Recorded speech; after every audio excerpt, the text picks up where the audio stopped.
Hello, my name is Russell Myers. Welcome to Issues Unite.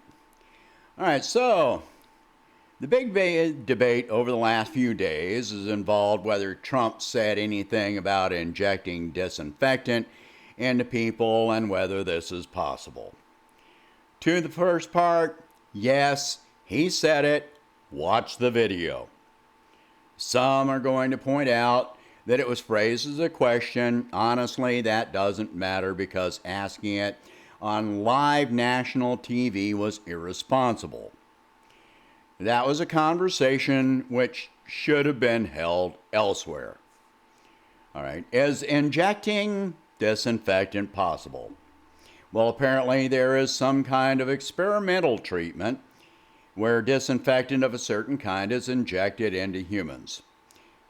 To be clear, this is dangerous. The body has good and bad organisms, and the term disinfecting refers to killing off all microorganisms. We've already seen the rise of C. diff from antibiotic use and the rise of resistant organisms. All right, this particular treatment has not been attempted with the current pandemic.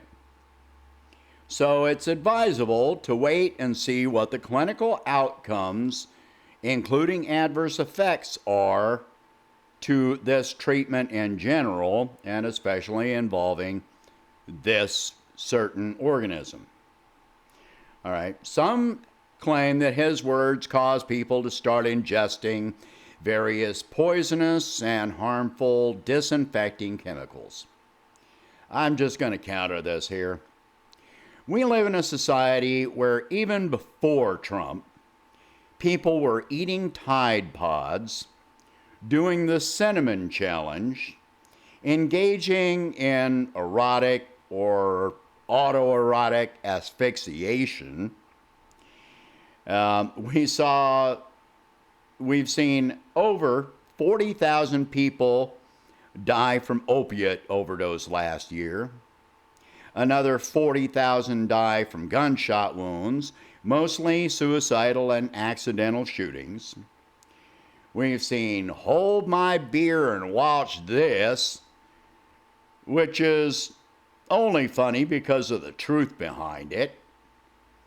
And we've seen tens of thousands of people who were recently protesting for the right to expose themselves to a potentially deadly infection. If the words of one orange-haired baboon have that much of an impact on behavior, then this could only result in an improvement of the gene pool. Darwin Awards all around. No matter what, this is a non-issue. It really doesn't matter whether he said it or not.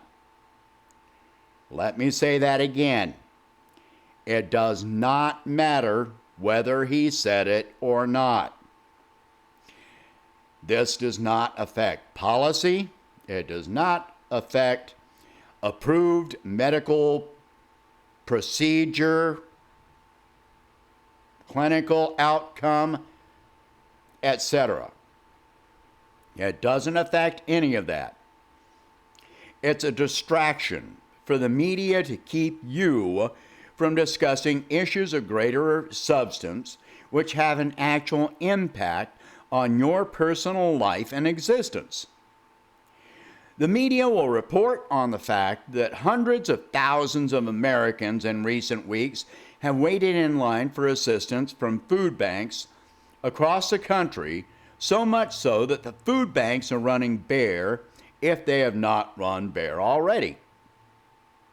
They will also report on thousands of tons of crops being allowed to rot, millions of gallons of milk flushed down drains, while possibly millions of chickens will be slaughtered and discarded, often to maintain or increase market prices.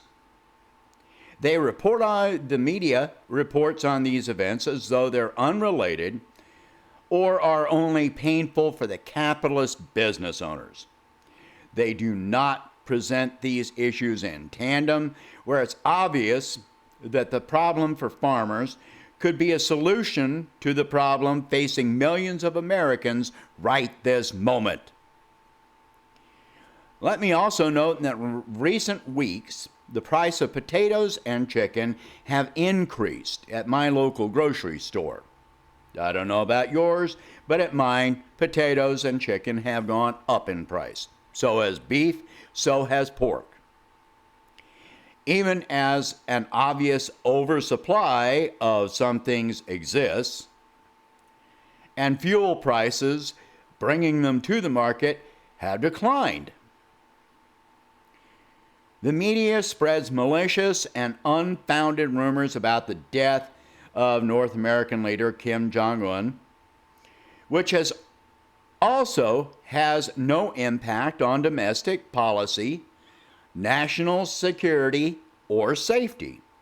The same media reported on a North Korea cabinet member being assassinated a few months ago until he showed up at a press conference alive and well. Then they had nothing to say.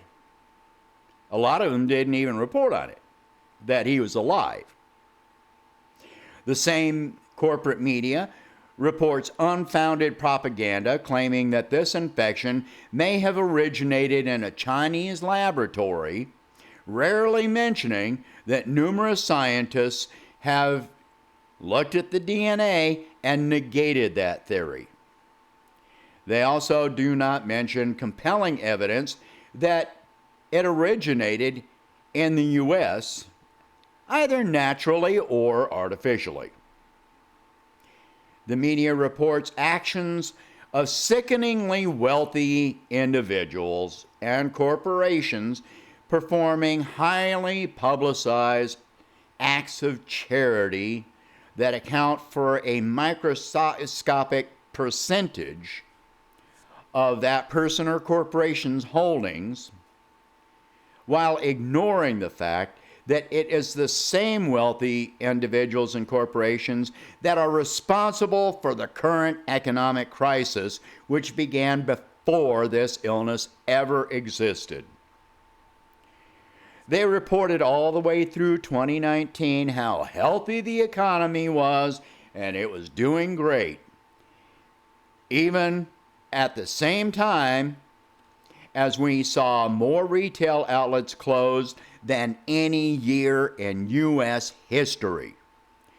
Dozens of trucking companies declared bankruptcy late in the year, and they laid off thousands of drivers during the holiday season. But the economy was doing just great, right?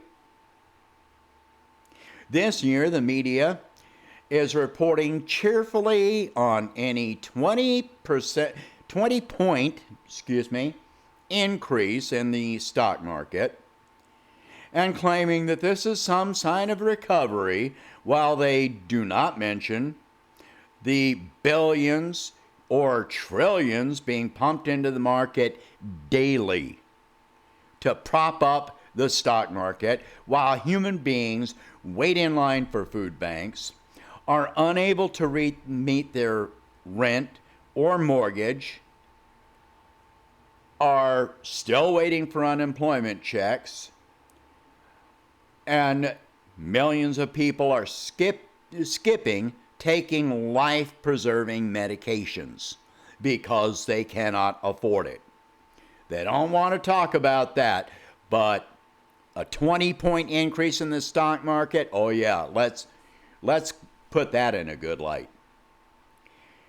The neoliberal media reports frantically on every single word and tweet coming from Trump, while ignoring the highly plausible Biden rape accusations, Biden's corporate supremacy, his warmongering history, and overtly obvious neurological decline, including obvious extended disappearances from public view. Why aren't they reporting on that? Hey, why not?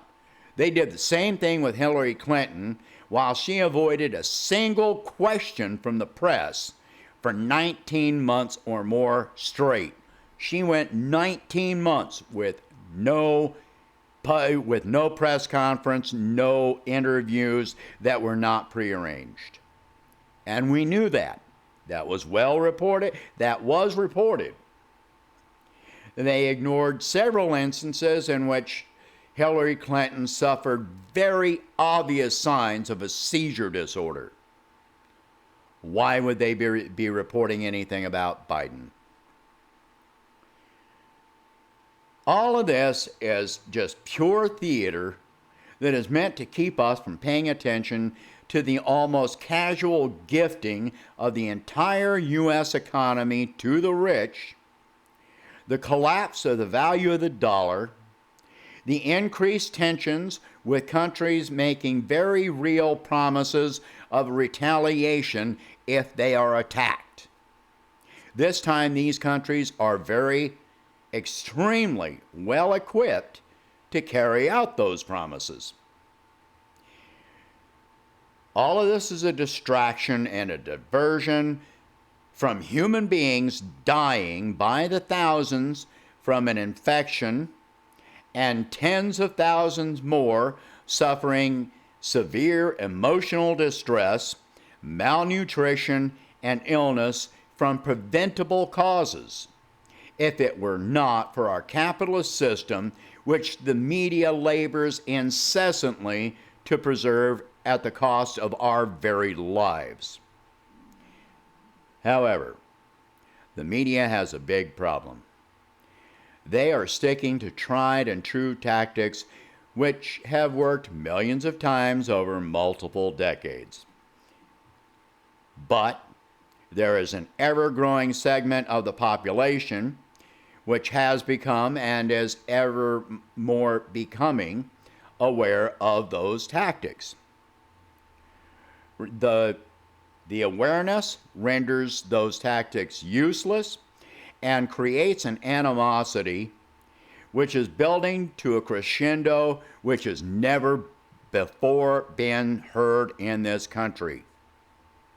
This awareness is being fueled and fed by an increasing audience for independent media creators, which is now being enabled even further because financial conditions are causing more subscribers to corporate cable news propaganda to cancel that access. So they're finally seeking out alternative voices that focus on subjects that actually affect them.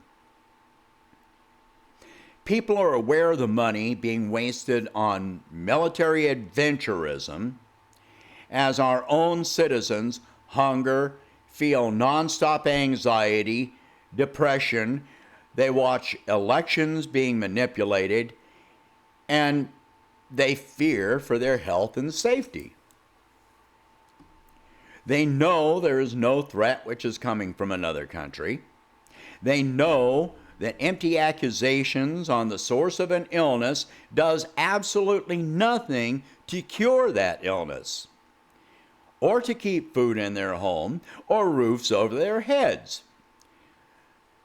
None of these people want to be another number, another statistic, another faceless cadaver in a body bag on a refrigerated truck destined for a mass grave. Many people are emotionally exhausted by 2 decades of war, which shows no sign of realistically ending.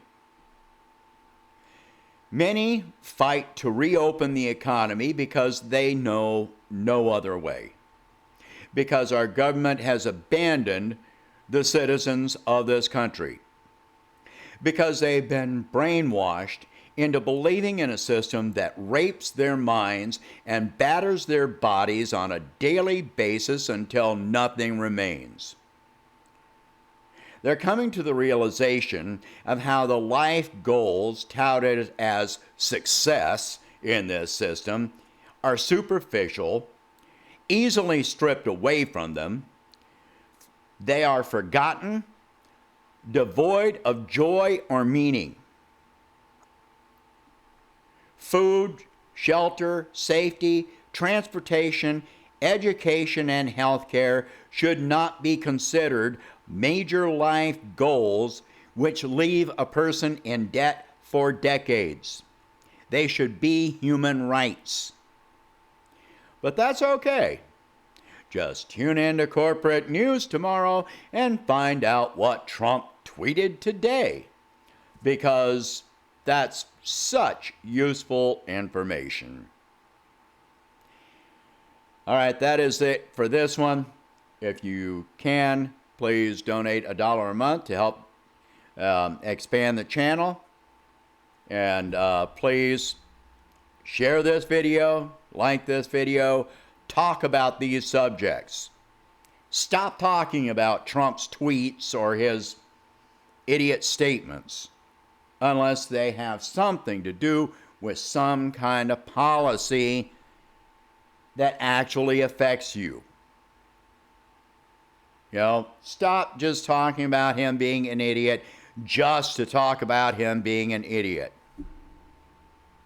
All right? Because if you're not talking about, you know, Biden as well, you're not saying anything. It's time for other options. And that's what you need to be talking about.